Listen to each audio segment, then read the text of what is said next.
Welcome to शिवांजल blog. जैसा कि आप जानते हैं कि हम लोग घूम रहे हैं जयपुर में, और जयपुर में हम लोग आ गए हैं जंतर तो तुम्हें पता नहीं है कौन है? जंतर मंतर। हाँ, तो आ गए हम लोग जंतर मंतर। तो ये है पूरा वहाँ का प्लेस, जो कि हम लोग धीरे धीरे आगे बढ़ेंगे और पास से सभी जगहों को दिखाएंगे और बताएंगे जितनी जानकारी हमें मिलती जाएगी। तो सबसे पहले हम लोग सीधे सीधे जो आगे बढ़ रहे हैं, तो यहाँ पर आप देख पा रहे होंगे कि ये बना हुआ है एक चांदा, जो कि उसी समय, यही बातें तो बाद में याद आती, समय शायद बनाया गया था। और ये दुनिया का सबसे बड़ा चांदा है और ये लगभग 300 वर्ष पुराना है, क्योंकि ये जगह भी लगभग 300 वर्ष क्या ही पता है, पुरानी ही है। फिर हम लोग आगे बढ़ते और ये देखिए पूरा चैन वैन से ढक दिया गया है ताकि कोई भी ऊपर ना जाए। यहाँ पर ऊपर जाना या किसी भी जगह को अवांछित टच करना जिसकी वजह से उसमें हार्म हो, मना है। और यहाँ क्या बोला तूने? पर हम लोग आगे बढ़ते, धूप काफी ज्यादा थी, तो ये देखिए मैं बढ़िया दुपट्टा डाल के जा रही हूँ, क्योंकि शूट भी कर रहे हैं, तो इसीलिए मैं आराम से अपना चल रही हूँ। फिर उसके बाद हम लोग आगे बढ़ते हैं। ये देखिए स्वच्छता का ध्यान रखते हुए और पेड़ पौधों का ध्यान रखते हुए हरियाली बनाए रखने के लिए यहाँ पर पानी लगाया जा रहा है। फिर हम लोग आगे बढ़ते जा रहे हैं, और जो लोग पहली बार जा रहे हैं तो कृपया करके ठंड के समय जाएं, क्योंकि ये पूरा ओपन प्लेस है। यहाँ पर घूमने में धूप बहुत ज्यादा लगती है, तो ठंड के लिए सबसे ज्यादा अच्छा रहेगा। और ये पूरा का पूरा जो प्लेस है, ये पूरा आर्किटेक्चर पर आधारित है, और उस समय के जो भी लोग रहे हैं वो बहुत ज्यादा अनुभवी और एक्सपीरियंसफुल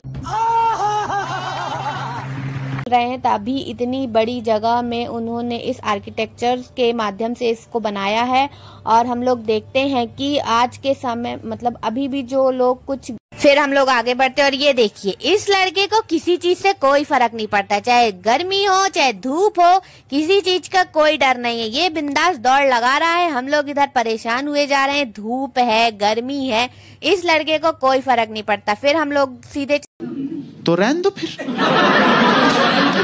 चले जाते हैं व्याख्या केंद्र पर। हमने सोचा सबसे पहले जाकर उसकी जानकारी ले ली जाए, जहां हम घूम रहे हैं, तभी तो हम लोगों को मजा आएगा। फिर ये देखिए यहाँ का ये जो दरवाजा है, ये बिल्कुल उसी समय का बनाया हुआ है, क्योंकि लकड़ी का बना हुआ है। इसकी जो डिजाइन वगैरह नहीं मानता है वो भी उसी समय की है। अब फिर हम लोग आगे बढ़ते हैं, व्याख्या केंद्र पर एंट्री लेते हुए आगे बढ़ते हैं। तो यहाँ पर सबसे पहले हमें मिल जाता है यहाँ का मैप, जहाँ पर हमें ये सब पता चलता है कि कहाँ पर कौन सी चीज बनाई गई है और हम अभी कहाँ पर हैं। अगर कोई जानकार व्यक्ति देखेगा तो आसानी से जान जाएगा कि अभी हम लोग कहाँ, और अनजान भी देखेंगे जिसे मैप देखना आता है तो वो भी समझ जाएगा कि कैसा क्या है। फिर हम लोग इसके अंदर जाते हैं, तो यहाँ पर जंतर मंतर का एक छोटा प्रतिरूप बनाया गया है, जो कि प्लास्टिक मॉडल के थ्रू बनाया गया है, जो कि मेरा मानना है कि बहुत ज्यादा डिफिकल्ट रहा होगा, क्योंकि ये बहुत छोटा बनाया गया है। तो मेरा यह मानना है कि ये सब जो भी बनाया गया है ना जंतर मंतर के अंदर, इसको एक छोटी प्रतिमा के रूप में दर्शाना बहुत ज्यादा डिफिकल्ट रहा होगा। जिन लोगों ने भी ये बनाया है वो वाकई काबिले तारीफ,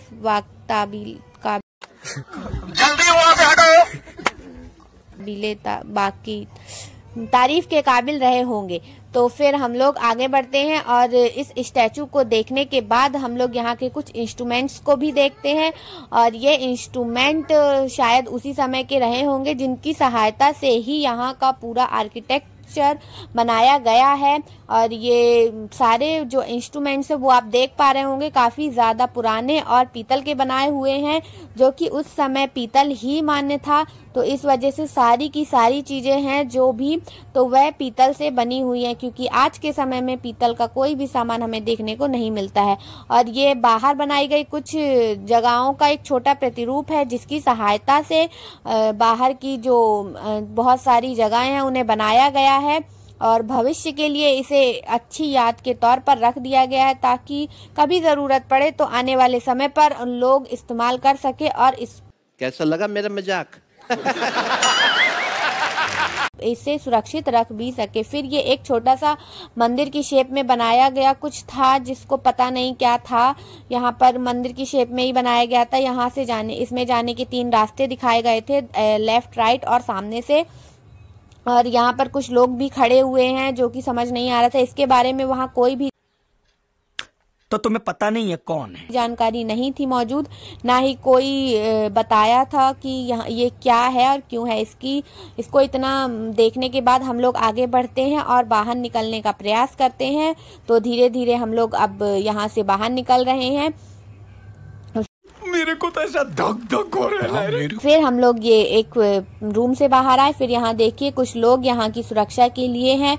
ये लोग यहाँ पर देख रेख करते हैं कि कोई भी व्यक्ति जो आ रहे हैं तो वो किसी भी सामान को टच ना करे या फिर कोई भी ऐसी हरकत ना करे जिसकी वजह से ये जो सामान रखा हुआ है ये किसी भी तरीके से हार्म हो जाए।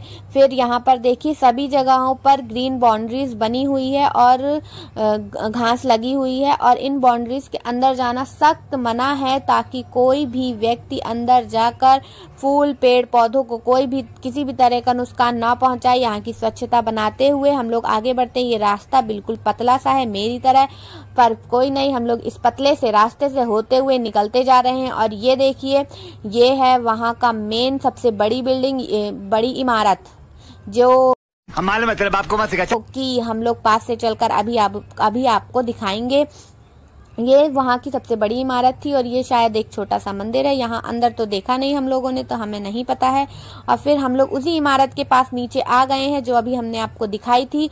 और ये वह इमारत है जहाँ पर विश्व की सबसे बड़ी घड़ी लगी हुई है और इस इमारत की परछाई से हम इस घड़ी में समय का अनुमान लगा सकते हैं जो कि एकदम सही रहता है। यह एकदम सच है। यह जो एक साइड का है यहाँ पर हमें पता चलता है 6 से 12 का समय सुबह के, और दूसरी साइड पर समय पता चलता है दोपहर के 12 बजे से शाम के 6 बजे तक का।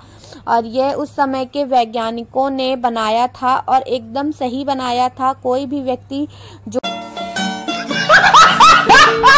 तो इसे जानता है या समझता है तो सूर्य की परछाई, सूर्य की किरण जब उस इमारत पर पड़ती है तो उस इमारत की परछाई उस क्लॉक पर पड़ती है, तो हम उससे अनुमान लगा सकते हैं कि अभी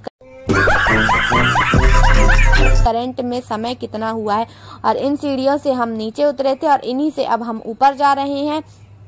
ऊपर जाने के बाद हम लोगों को आगे बढ़ना है और भी जगहों को देखना है। ये देखिए ये वहाँ का वो किला है जहाँ पर आमेरगढ़ के सैनिक रहते थे और आमेरगढ़ के किले की रक्षा करते थे।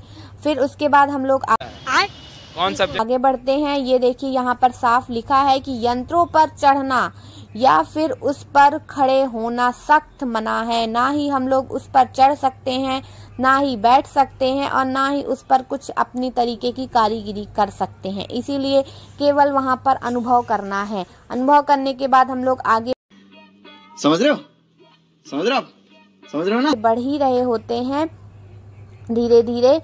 और ये देखिए सभी जगहों पर भरपूर बाउंड्री बना रखी है ताकि कोई भी चीज मिक्स ना हो, सब कुछ स्पष्टता के साथ सभी को व्यक्त हो जाए। और यहाँ पर आज रुको जरा, सब्र करो। भी महान विशेषज्ञ आते हैं जो यहाँ पर गणना उनकी प्रॉब्लम्स रहती हैं उसको गणना के अनुसार सॉल्व करते हैं और पाते हैं कि वाकई यह एक सचमुच का जंतर मंतर ही है, क्योंकि यहाँ से कोई भी व्यक्ति अपनी प्रॉब्लम्स के साथ वापस नहीं जाता।